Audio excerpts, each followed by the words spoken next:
Okay, I guess I'm ready. 153rd day, first video. I think there'll only be one today. I think I can be brief. I don't seem to be willing to give up on Renaissance men completely. It occurred to me that I should point out that there's this moment of irony. And I would put, when I taught with that in class, I would pause it. And I'd say, what literary device is that? When Benitez was coming back from seeing the play and he was reading the book, he said, I don't understand why they have such stupid accents. He says, why don't they talk like us? Well, he didn't sound like that because he has this New York accent. And I'll pause it, everybody kind of laughs. I'll pause it and say, now what literary device is that? And usually kids will know that's irony, because Benitez does not realize what everybody else realizes, that is, he has an accent. And another thing I want to tell you about my testing of Shakespeare. I could show you, I went through all these plays and others besides, and actually I did test these. What I would do, it's so easy, I would let the kids use their notes, and then I would once again tell part of a Shakespeare, one of the plays, using quotes, and all they would have to do is identify the play. By doing that, I kept teaching. My strategy with testing so much of the time was not to test as sort of punishment, but to use it as still one other opportunity to teach. So once again, the kids would hear the story of the play, they'd hear quotes, but then I would warn them. I would say, you're going to have to quote some Shakespeare, 8 lines of Shakespeare at the end. I'm going to stop and I'm going to want you to quote from memory 8 lines from Shakespeare and name the play, any play. And many of the kids would quote, and I would say, why don't you learn the Band of Brothers speech? We few, we happy few, we band of brothers, for he who sheds his blood this day with me shall be my brother. Be he ne'er so vile, this day shall gentle his condition. And gentlemen in England now abed shall think they were accursed they were not here, and hold their manhoods cheap, whiles any speaks who fought with us upon St. Crispian's day. I had a lot of kids memorize that, but I do that because I think it's fun to at least have a little bit of Shakespeare that you can quote. I had to do that when I was a 9th grader. The quality of mercy is not straight. So anyway, I do that. I make them, require them to memorize at least a little bit. All right, going on. The second half, this is the chronological survey now, the second half of the 17th century, and I regard it as a separate period because of these great swings. Under history, I'm going to stick to England now, for now. Cromwell, Oliver Cromwell, as leader of the Puritan army, nicknamed the Roundheads because they cut their hair short. Elizabethans had long flowing hair and bright colors. But the Puritans thought that was too showy. They cut their hair short. Well, Oliver Cromwell was their leader, and he became dictator of England. This period is known as the Interregnum. They beheaded Charles I. England had no king. Between kings is what it means in Latin. Because within about 10 years, they got a king back again, a descendant. I think it was Charles II then, or else Charles II, I think. This is around 1650 up to around 1660. After Cromwell died, it sort of fell apart. Well, during that time, the Puritans, since they had control of the government, they outlawed many things that the Elizabethans had thought were wonderful, good fun. They outlawed dancing. You could not dance in public. No plays. You could not perform a play in public. This is less than 50 years after Shakespeare wrote his masterpieces. The Globe Theatre burned to the ground. After a second time, it was not built again until the end of the 20th century. May Day celebrations. The first day of May, boy, they hated that. And erecting a maypole and dancing around a maypole. To the Puritans, that was like worshiping an idol. They hated it. Christmas feasting. Now these guys were very strictly religious. And you might wonder, what's wrong with Christmas feasting? It was the feasting part. Christmas, they felt, it should be spend in church praying if you were serious about Christmas, not stuffing yourself. They didn't like the Christmas carols because you could tap your toe to them and you could dance. The Puritans were strict, hardworking, serious. They dressed in black and white, and outlawing all this stuff. Well, you know, the kids get a little horrified, and there's more.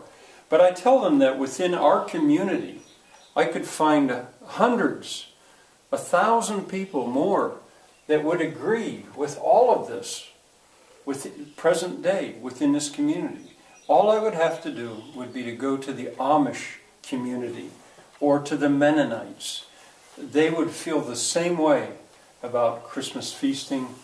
They hate Halloween. They tend to dress in black and white, and they're hard-working people. So it's not gone in the United States.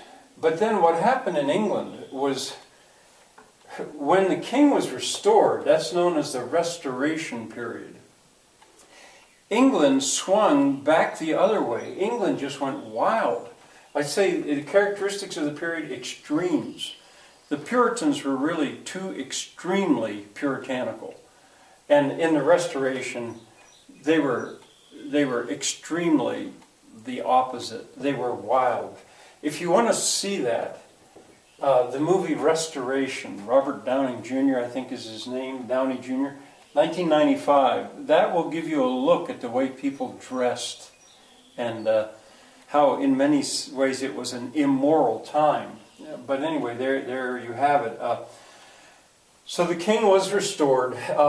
Then, sometimes I'll ask the kids, what's the evil number? And they'll say 666. Well, I'll say, well, then you should be able to remember that. Because in the year 1666, London burned to the ground. Before that, there was a great plague in London. That was a very bad year for London. Well, by the end of this period, the Glorious Revolution, I believe that's what it's called. I am not a history teacher, but I believe finally William and Mary were invited to come from Holland. I hope I'm getting this right. To take over the government because things had got so bad. Well, anyway, it was a period of great extremes. First too puritanical, then too wild, and then finally settled down. Classics. What do we have that are classics? Well, there's a book called Pilgrim's Progress by John Bunyan, I think is his name. It's an example of an allegory. And it was, now it's not so well known, but there was a time where any Protestant household was expected to have a copy of the Bible and a copy of Pilgrim's Progress. It was the allegory of a Christian trying to make his way to heaven. As I say now, it is not so well known.